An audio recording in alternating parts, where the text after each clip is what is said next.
Well, that's a wrap.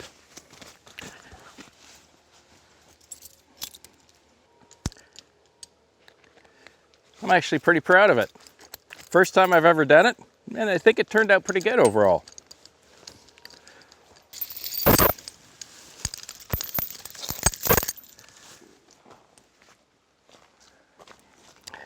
All in all, it took me about 2.5 days or so at the most, and I got her all in. Let's take a look at the build.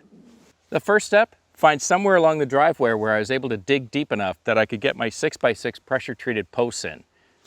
I used limestone screening to fill the holes, and you probably noticed that I'd put a little bit in, a couple inches in, pack it down with a 2x4, and then pour a little bit of water.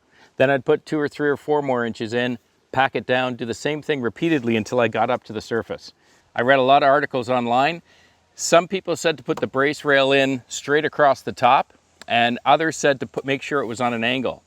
Spoke to my good friend Guy. He said to make sure that my support post was at least 8 feet back from the main gate post, and to make sure I put this rail in on a diagonal, the bottom being at the gate post and the top reaching the support post. And I believe Guy, so that's why we did it. All the articles I read all agreed that this strainer wire needs to go from the top of the gate post on a diagonal back down to the bottom of the support post. And that's why we put it in that way. I wrapped it twice around and then I twisted them, as you noticed. This thing has an incredible tensile strength, although it's so malleable when you're working with it.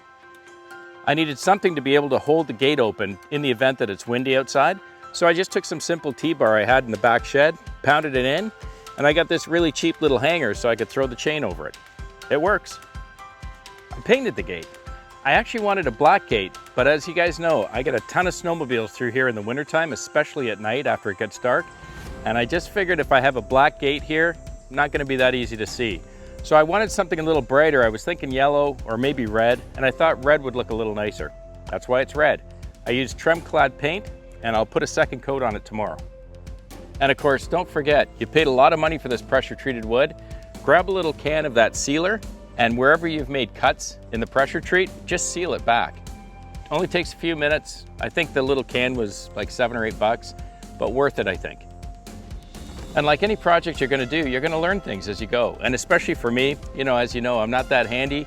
I love doing projects, and this was a first and actually a pretty big project for me to do on my own. I did ask for a lot of advice from my good neighbor Guy. Now, when it comes to hanging the fence gate, I would strongly recommend you don't do it the way I did it on the first part of this video. I'm not saying that I'd asked Guy for advice and maybe had ignored his good advice and figured I'd do it my own way because I'm kind of stubborn.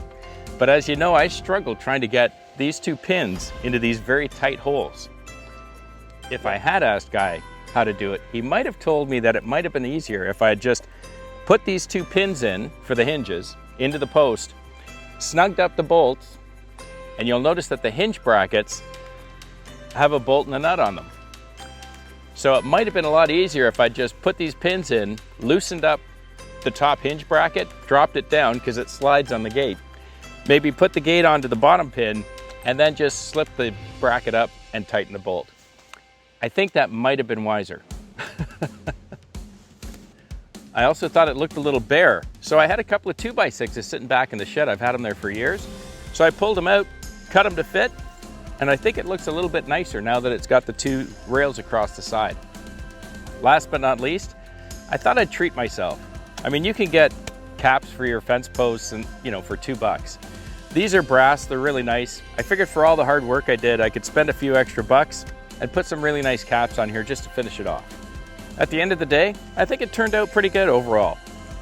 In all fairness, if I'd gotten a contractor to do it, I'm sure they would have done a better job. But at the end of the day, I did it. My property, my fence, my farm gate, did it all myself. May not have turned out perfect, but I'm pretty proud of it. So that wraps up the farm gate installation. One more thing knocked off my chores list before wintertime. Thanks so much for sticking around. I hope you enjoyed it. If you like the channel, please click subscribe, hit the like button, and if you want to know when I'm posting videos, just click that little bell. Have a wonderful day with your families, and I'll see you again on the next one. Cheers.